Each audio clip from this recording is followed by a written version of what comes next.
Flying this F-86 is simple, fun, but landings are always a challenge, and those are the things that people worry about. So as I'm coming here on my approach, modulating that throttle and elevator combination to get that perfect landing. Stick around, we'll talk more about it. Welcome to the shop. Got the FMS F-86. This is an outstanding 80mm 6S EDF, fast, sounds fantastic. It's got all the cool features too. It's got speed brakes, it's got lights, it's got an outstanding landing gear. It is a great flyer, as most F-86s are. In this video, I'm going to go through what I normally do. I'm going to go through the parts. I'm going to go through the assembly, things I do on the assembly to kind of clean things up or make upgrades to. Then I'm going to go through, fly the heck out of it. But most of the flying that you're going to see is about landings. And I'm going to narrate a lot of landings. There's 4 or 5 landings because I think a lot of people want to get these EDFs, but there's some apprehension on how to land them because that's where planes break. That's where landing gears get ripped off and so on and so forth. So I'm going to go through some details about that. Then we're going to come back into the shop and talk about, is this the right plane for you? Are you ready for this? The pros and cons and things like that. Hey, if you like this video, hit that like button. If you have a question, leave a comment. I answer all the questions. Unless, well, it's a jerk comment, then I kind of ignore it. But hopefully we won't have that.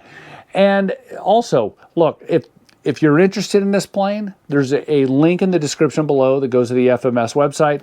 There's a sale going on right now.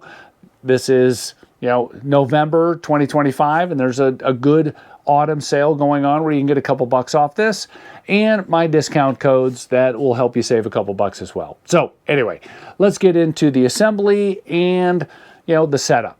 Stick around. All right, let's take a look at the F-86 part count, which is very small.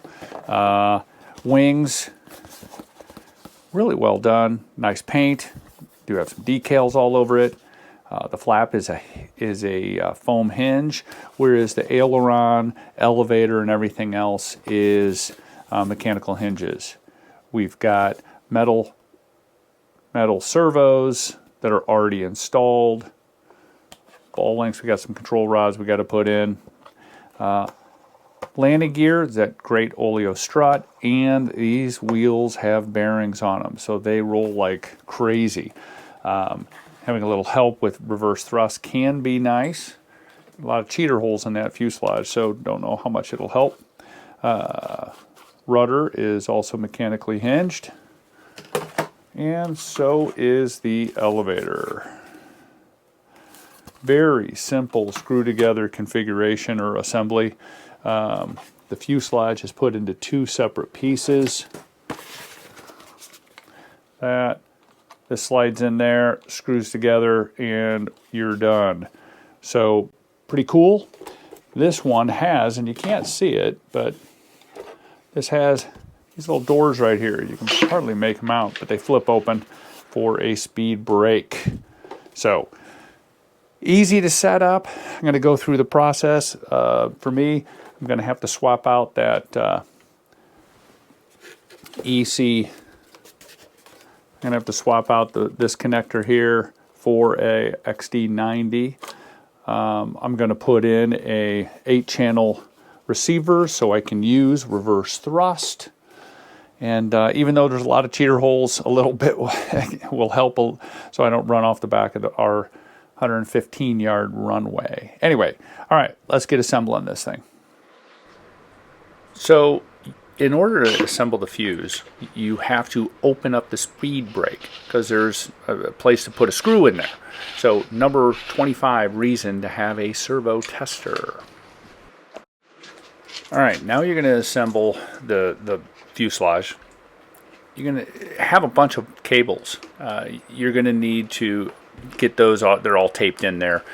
There is a Y connector for the elevator. You're going to have to attach the Y connector to the servo lead, the extension. They're all quality kind of lock-in systems. The other thing you're going to need to do is route all of those cables through a little opening in that back portion. It's bit of a fiddly process to shove all those cables through this little opening, but it is required. And the aid of a forceps or something to get all those cables underneath that plastic tab is probably required.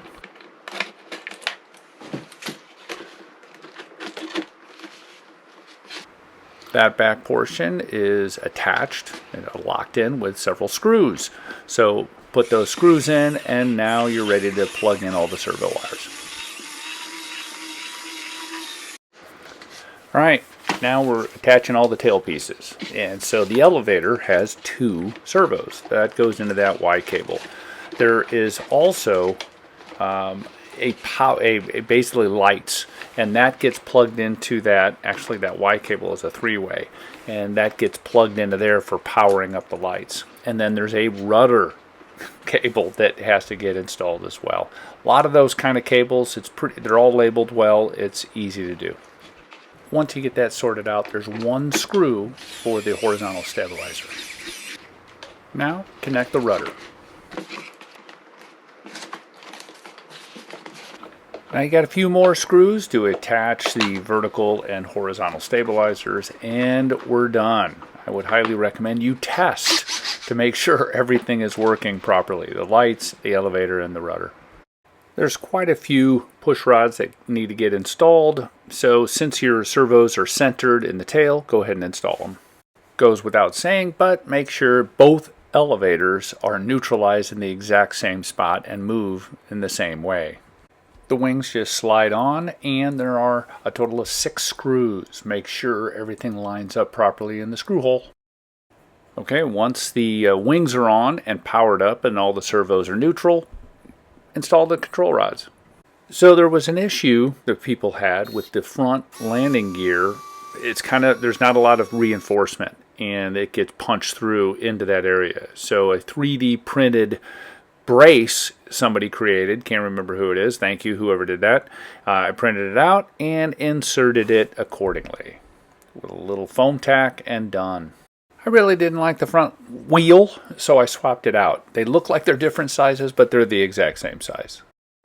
The front landing lights are a little dim, so my buddy Earl showed me a trick of putting a piece of foil tape right on that little part of the landing gear door, and it illuminates much better. The battery bay area is a mess, and I have OCD and need to fix that. So a bunch of zip ties and some strategic Blenderm on the antennas, and we're back in business. This is a great plane. However, there's a battery issue. The batteries need to be a very specific size in order to fit under the canopy. There's not a lot of room. So I had to go with the SMC 4400 6S. It gives me about 4 minutes of flight time. As cool as the speed brake is, I frankly didn't use it. I set it up on a separate switch just to move it around because it's cool, but in flight I didn't use it at all. Didn't need it. Next, obviously, is your control surfaces and getting those aligned. There's a lot of different options out there. I'm going to show you at the end of this my setup page with all my control surfaces and expos. Again, though, it's a personal preference. You know, what one person like me likes, somebody else is going to think it's too much or not enough. Center of gravity on this plane, I started with the book around 180, 185, and then played around as I was flying it. So now my 633 gram 4400 battery is placed right there. Final setup page for your viewing pleasure. All right, let's fly this thing.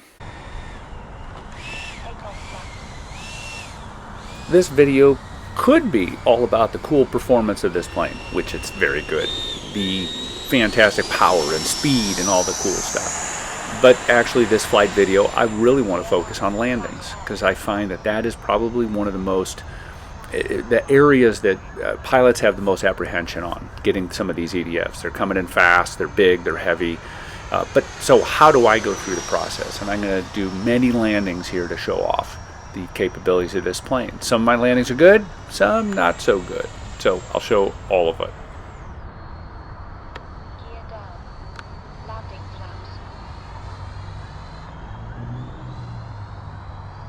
As I mentioned a couple times in this video, when I have the flaps and the landing gear down, this plane is very draggy, and I don't have the speed brakes on. On this approach, I'm a little whacked out on it, too high.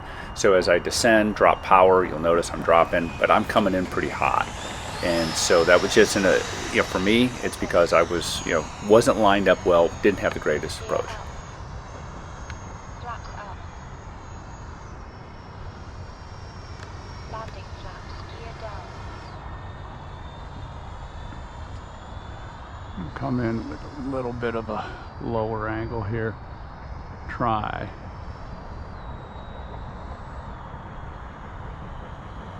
Nope. Carries a lot of speed. And a plane like this, when they're draggy, I don't know if that's the right term, but I'm going to use it. When you reduce power, it definitely drops, right? So you got to really modulate. You watch when I'm flying. I'm playing with that throttle quite a bit. I'm at half throttle right here. This plane requires a lot of throttle. Very draggy. Dropping the throttle down, getting the nose up. That one was better, but still have some room for improvement. The other thing you'll notice, I'm trying to do on my base to final a pretty wide turn. This plane, if you bank it and you start pulling up on that elevator to make that turn, you're going to stall this thing. So I prefer to just have a nice, smooth, consistent, wide turn on base to final. Not sure how FMS put in the cool sound, but just the combination of the EDF and the fuselage, it does make a really great sound when it goes in a full throttle flyby. So listen to my throttle modulation on this landing.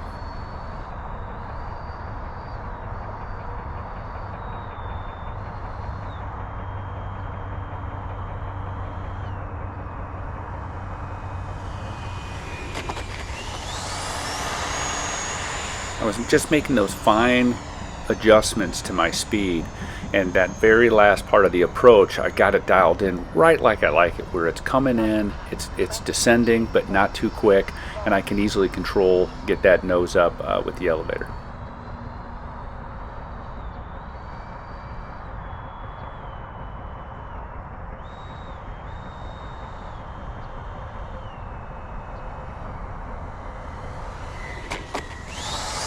A little too hard on that one. Try to grease it a little bit better.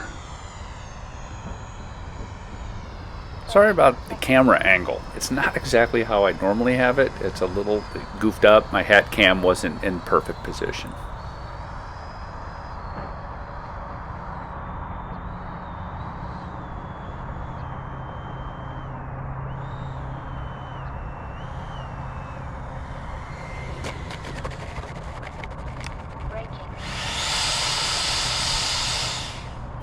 Well, I always like to have my last landing the best landing. Makes me feel good.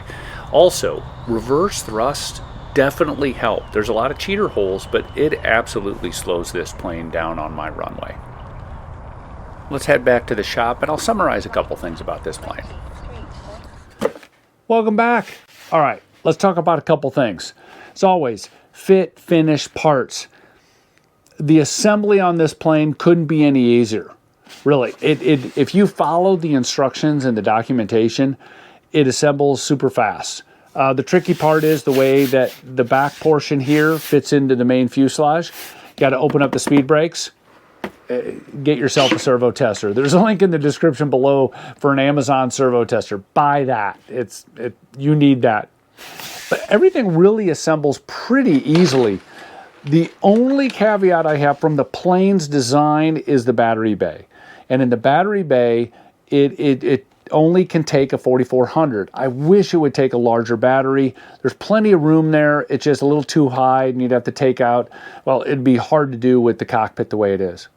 The other thing is, and I haven't experienced it, but the front landing gear, if you bounce that nose, it's going to push through some foam and break it. And so I put on the reinforcement to help assist that. The lights on the front, unfortunately mine had a little paint on them, so they're not overly bright, the landing lights, but all the other lights look fantastic. So from that perspective, you know what? I give it a yes, yes, and a thumbs up. Outstanding, well done. All right, let's talk flight performance. This 80 millimeter is outstanding. Flies exceptionally well. Can do the big air, big loops, big Cuban 8s, reverse Cuban 8s. If you're looking for a sport jet, this isn't a sport jet. It's not going to do all the cool, extreme aerobatics that you might want to do, flat spins and so on and so forth. That's not what this plane's about. This is a beautiful scale flying F-86. And everybody needs one of these in their hangar. There's just something classic about the plane. On landings, as you saw in the video, I did a bunch of them because I think it's really important to highlight how these planes land. It needs power. It needs a nice, consistent approach, base to final, nothing erratic, nothing new, no super tight turns, things like that. But it lands fantastic if you get that nailed down, which it's not hard to do. It just takes a little practice. So that's what I think of that. Okay, who is this plane for? This plane is not a beginner plane. It's not a beginner EDF. This is for somebody who knows how to fly EDFs. And they just want a fantastic F-86 that flies really well, has outstanding performance, sounds great, and lands well. And so if you have those skill sets, then this is the plane for you, right? So there's no surprise. This is not a beginner kind of plane. Look, it's a great plane. I love it because I love the F-86. And by taking a little practice, getting those landings down, it just became super easy and by the numbers. But it takes some practice. If you're interested in this plane, there's links in the description below.